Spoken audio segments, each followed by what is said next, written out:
महाड शहरातील मुंबई गोवा महामार्गालगत असलेल्या दोषी पेट्रोल पंपावर भीषण अपघात घडला असून डंपरच्या धडकेत दुचाकीस्वाराचा मृत्यू झाला।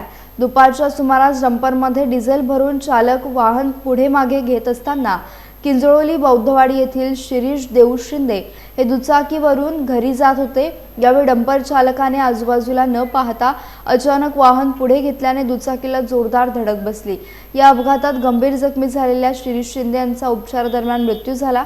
संपूर्ण घटना सीसीटीव्ही कॅमेऱ्यात कैद झाली असून फुटेजच्या आधारे महाड पोलिसांनी डंपर चालकाविरोधात गुन्हा दाखल केला। मात्र रात्री उशिरापर्यंत चालकाला अटक न झाल्याने नातेवाईकांमध्ये संताप व्यक्त होत आहे। दरम्यान ज्या पेट्रोल पंपावर मोठ्या वाहनांची सतत वर्दळ असते त्या ठिकाणी सुरक्षा रक्षक नेमले नसल्याने वाहन चालक आणि नागरिकांनी तीव्र नाराजी व्यक्त केली आहे। शिरीष शिंदे यांचा मृतदेह शवविच्छेदनासाठी महाड ग्रामीण रुग्णालयात ठेवण्यात आला असून पुढील तपास महाड शहर पोलीस करत आहेत।